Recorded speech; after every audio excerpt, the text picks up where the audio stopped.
चिराग पासवान की जो 2025 की राह है या 25 के अलावा 2029 में, क्योंकि वो जानते हैं बिहार में नीतीश कुमार अगर अलग होते हैं तो भारतीय जनता पार्टी भी ये देख रहा है कि उनके पास एक बड़ा वोट बैंक है, और इस वजह से देखिएगा कि महागठबंधन में जो एनडीए गठबंधन के घटक दल हैं, जो विरोध वो करते हैं उसका समर्थन वो कर देते हैं, कहते हैं कि हाँ ठीक है, आप सही बोल रहे हैं, ऐसा होना चाहिए, नरेंद्र मोदी को समर्थन देना चाहिए, नरेंद्र मोदी को कहीं ना कहीं परिस्थितियां जो हैं वो बदलती रहना चाहिए, मतलब बीच बीच में याद दिलाते रहना है कि आप गलती ना करें। तो भाजपा ये नहीं चाहती कि हम वो मौका दें अपने विपक्षियों को कि हमारे गठबंधन को तोड़ करके सरकार उनको बना ले, सांसदों को तोड़ के ले जाए, तो ये कहीं ना कहीं मौका ढूंढना नहीं चाहती है। तो इस वजह से भारतीय जनता पार्टी उन्हें बचाने की कोशिश लगातार कर रही है, अपने गठबंधन के साथियों को बचा कर रखना चाहती है, क्योंकि 29 तक रहना है। ये भी कल का मामला था।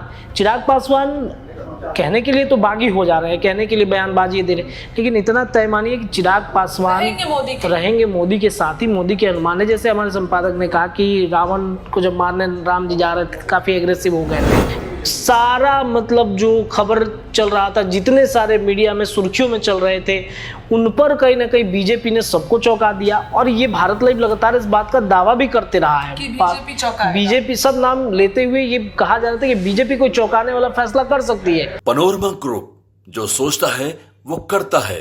नमस्कार, भारत लाइव देख रहे हैं आप, और ये भारत लाइव का विशेष कार्यक्रम रातों रात है। देखिए, बिहार की राजनीति में बहुत कुछ चल रहा है, चौंका देने वाले फैसले आ रहे हैं, तख्ता पलट होने के एक तरीके से समझिए तो सिचुएशन आ जा रही है। तमाम चीजें बिहार की राजनीति में हो रही है और अपने एनडीए के अपने ही घटक दलों में विवाद उत्पन्न हो रहा है। रत्नेश मेरे साथ मौजूद है, रत्नेश से तमाम मुद्दों पर चर्चा करेंगे। आज सुबह सवेरे आपको सारी खबरें कल की बताएंगे और आज जो होने वाला है उस पर भी चर्चा करेंगे। सबसे पहले तो रत्नेश, एनडीए में जो तमाम घटक दल है उनमें ही लड़ाई हो रही है। चिराग अब झटका देने वाले हैं। देखिए, चिराग पासवान इस वक्त बिहार की राजनीति के लिए और देश भर की राजनीति के लिए काफ़ी चर्चित नाम बन चुके हैं, महत्वपूर्ण भी हैं, क्योंकि आपने देखा होगा कि चिराग पासवान एनडीए गठबंधन के एक ऐसे घटक दलों में से एक ऐसे सांसद हैं, एक ऐसे केंद्रीय मंत्री हैं जिन्होंने अपना स्ट्राइक रेट 100% दिया है। बिहार के आने वाले वो मुख्यमंत्री हैं। जमुई से वो चुनाव लड़े थे, इस बार उन्होंने अपने जीजा को लड़ा दिया वहाँ से, और अब खुद चले गए हाजीपुर, चूँकि उनके पिता की वो कर्म भूमि रही है, तो वहाँ वो चाहते थे लड़ने के लिए, उनको हर वो चीज़ मिला जो नरेंद्र मोदी से वो चाहते थे, एनडीए गठबंधन से वो चाहते थे। वो मिलने के बाद अब चिराग पासवान की जो 2025 की राह है या 25 के अलावा 2029 में, क्योंकि वो जानते हैं बिहार में नीतीश कुमार अगर अलग होते हैं तो भारतीय जनता पार्टी भी ये देख रहा है कि उनके पास एक बड़ा वोट बैंक है। स्वर्णों का भी वोट बैंक उनके साथ जुड़े हैं और दलितों का वोट बैंक तो जुड़ ही रहा है, तो बीजेपी आने वाले भविष्य में उनको आगे कर सकता है। अब ऐसे में विधानसभा चुनाव में अगर उनका विधायक रहेगा तभी तो सब कुछ वो कर पाएंगे, एक मजबूती बनेगी। तो कल आपने देखा चिराग पासवान किस तरीके से पहले तो विरोध करते हैं, जो लिटरल एंट्री का जो मामला था यूपीएससी के माध्यम से, उस पर वो पहले विरोध करते हैं कि इसमें आरक्षण जैसे प्रावधान लागू होने चाहिए। फिर नरेंद्र मोदी और बाकी चिराग पासवान के अलावा कई लोग थे जिन्होंने दो गुट हो गया था। नरेंद्र मोदी को लगा कि भाई इन्हीं से तो हमारा गठबंधन चल रहा है, अगर ये नाराज हो जाते हैं लिटरल एंट्री पर, अगर ये मामला फंस जाता है तो शायद गठबंधन पर भी इसका असर पड़ेगा, और इस वजह से उन्होंने ये पूरे आदेश को ही रद्द कर दिया। 45 वैकेंसियां उन्होंने निकाली थी, उन वैकेंसी को रद्द कर दिया, और रद्द करके अब क्या जो पैटर्न चल रहा था उसी के आधार पर उसमें जो वैकेंसियां होनी है या फिर जिनको लाया जाना है वो रखा जाएगा। तो चिराग पासवान के हर बात को नरेंद्र मोदी मान रहे हैं। पिछली बार SC/ST का जो मामला था, कोटा के अंदर कोटा की बातचीत कही गई थी, इसमें क्रीमी लेयर का एक प्रावधान ला दिया था। तो ये क्रीमी लेयर के प्रावधान आने से चिराग पासवान भी नाराज हुए थे और उन्होंने इसका विरोध किया, नरेंद्र मोदी से मुलाकात की और पूरा मामला ही ठंडे बस्ते में चला गया। ये भी कल का मामला था। चिराग पासवान कहने के लिए तो बागी हो जा रहे हैं, कहने के लिए बयानबाजी दे रहे हैं, लेकिन इतना तय मानिए कि चिराग पासवान रहेंगे मोदी के साथ ही, मोदी के अनुमान है। जैसे हमारे संपादक ने कहा कि रावण को जब मारने राम जी जा रहे थे काफ़ी एग्रेसिव हो गए थे, तो हनुमान जी ने समझाया था कि भाई इतना एग्रेसिव मत होइए, लिए हर फैसले जो हैं वो आपको सोच सोच के लेने होंगे। तो वो फैसले नरेंद्र मोदी भी ले रहे हैं और चिराग पासवान के इस झटके से लगा कि अरे चिराग तो हमारा हनुमान है, क्यों अगर ऐसा झटका देगा तो मामला कहीं गड़बड़ ना हो जाए। इस वजह से वो पूरा आदेश को ही रद्द कर दिया गया। अब प्रक्रिया अलग तरीके से होगी। तो ये कहीं ना कहीं इसमें एनडीए गठबंधन टूटते टूटते बचा है। जी चलिए रत्नेश, इसके बाद अब एनडीए भी पूरी तरीके से तैयार है कि कुछ भी अब तमाम घटक दलों की तरफ से जो बयान आ रहे हैं उसको लेकर? हाँ बिल्कुल, देखिए एनडीए गठबंधन इस तैयारी के मोड में है। आप देखेंगे कि हर तरह से एनडीए गठबंधन ने तैयारी किया है अपने गठबंधन के साथियों को बचा के रखने के लिए। उनकी जो डिमांड्स है उसको मतलब पूरा करना है, उसको बचा के रखना है। जिस तरीके से ये जो लेटरल एंट्री पर तुरंत यू टर्न ले लिया गया, ये घटक दलों के बारे में तो सोच के लिया गया। लेटरल एंट्री पर यू टर्न लिया गया, आरक्षण के अंदर जो क्रीमी लेयर की बातचीत कही जा रही थी उस पर यू टर्न ले लिया। नीतीश कुमार जो भी फैसले बता रहे हैं, जो कह रहे हैं, उस पर भी यू टर्न ले लिया है। तो भाजपा ये नहीं चाहती कि हम वो मौका दें अपने विपक्षियों को कि हमारे गठबंधन को तोड़ करके सरकार उनको बना ले, सांसदों को तोड़ के ले जाए। तो ये कहीं ना कहीं मौका ढूंढना नहीं चाहती है। तो इस वजह से भारतीय जनता पार्टी उन्हें बचाने की कोशिश लगातार कर रही है, अपने गठबंधन के साथियों को बचा के रखना चाहती है, क्योंकि 29 तक रहना है। अभी तो सरकार बने मात्र 2 महीने हुए, 2 से ढाई महीने 3 महीने हुए हैं। तो ये कहीं ना कहीं भारतीय जनता पार्टी चाहती है कि भाई सरकार का टेन्योर ज़्यादा रहे, 29 तक बीजेपी की सरकार रहे और 30 में एक बार फिर बड़े मार्जिन के साथ हम जीते।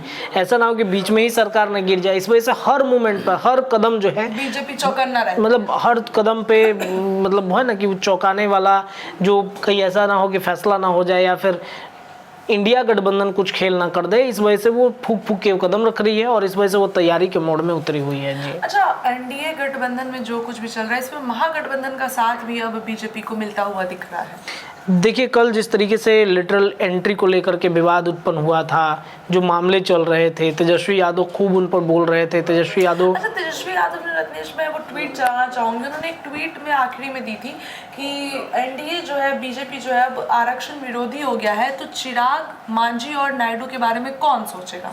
बिल्कुल, तो ये कहीं ना कहीं क्या है कि महागठबंधन जो है अपना हितैषी तो कर ही रहा है, उनको याद दिला रहा है कि आपके गठबंधन में ये भी है। मैंने इसके पहले आपको समझाया कि वो भी मौके की तलाश में है कि कैसे उनमें से तोड़ के एक तिनका को उठा के अपने साथ जोड़ ले और फिर हमारा घर बन जाए। तो ये कहीं ना कहीं महागठबंधन सोच रहा है और इस वजह से चिराग का समर्थन कभी कर देता है, कभी जीतन राम मांझी के साथ खड़ा हो जाता है, कभी नीतीश कुमार के हितैषी बन जाते हैं, क्योंकि नीतीश हमारे चाचा हैं। नीतीश पर क्या ही बोला जाए, नीतीश पर क्या बोले अब हम, ऐसा तेजस्वी यादव लगातार कहते हैं। तो वो भी तेजस्वी चाहते हैं कि मतलब हमारे साथ रहें, चाचा आ जाए, मोस्ट वेलकम, चिराग भाई आइए, आपका भी most welcome, Jitan Ram Manjhi second चाचा 2 वो भी आ जाए। तो कहीं ना कहीं महागठबंधन में तेजस्वी यादव भी मौके की तलाश में रहते हैं और इस वजह से देखिएगा कि महागठबंधन में जो एनडीए गठबंधन के घटक दल हैं, जो विरोध वो करते हैं उसका समर्थन वो कर देते हैं, कहते हैं कि हाँ ठीक है, आप सही बोल रहे हैं, ऐसा होना चाहिए, नरेंद्र मोदी को समर्थन देना चाहिए, नरेंद्र मोदी को कहीं ना कहीं परिस्थितियां जो हैं वो बदलती रहना चाहिए, मतलब बीच बीच में याद दिलाते रहना है कि आप गलती ना करें, क्योंकि एक व्यक्ति उधर खड़ा है आपको लपकने के लिए। तो ये कहीं ना कहीं ऐसी परिस्थितियां बन रही हैं और महागठबंधन भी इस पर तैयार है।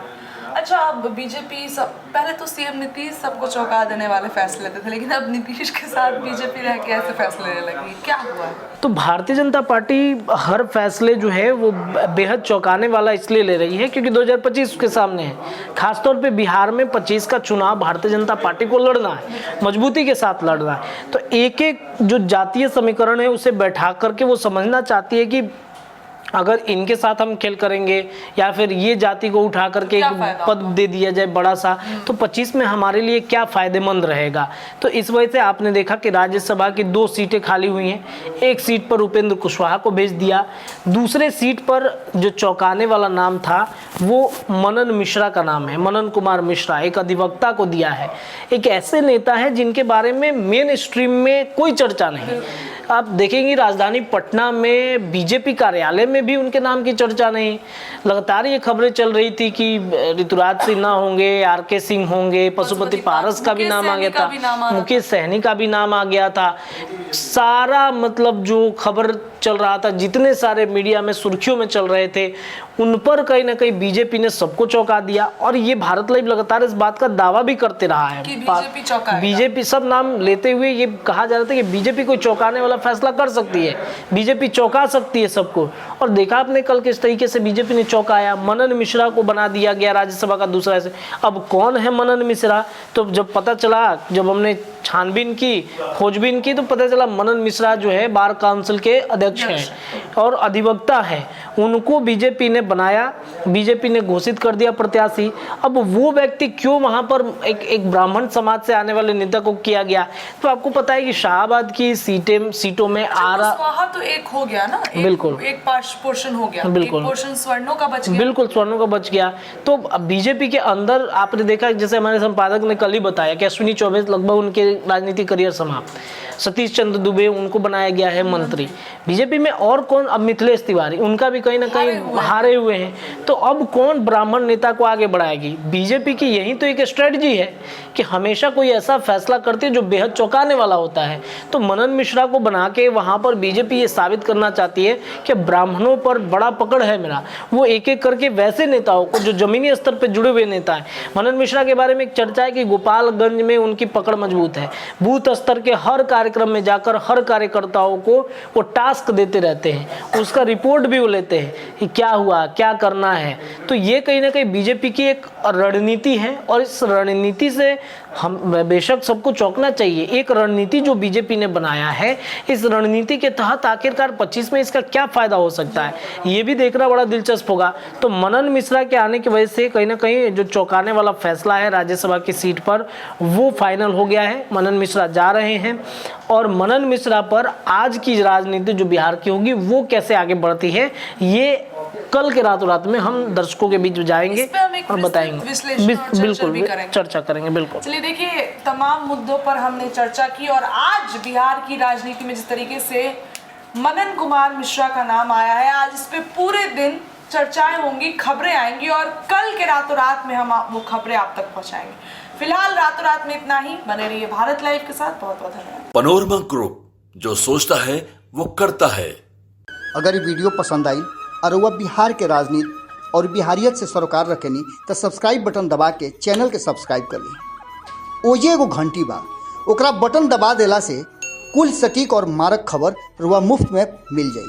अगर रुआ पत्रकारिता के हमनी के नया प्रयोग में सहयोग कर चाहतानी तो ज्वाइन बटन दबा दी। पेटीएम नंबर नोट कर ली 9386816700। धन्यवाद।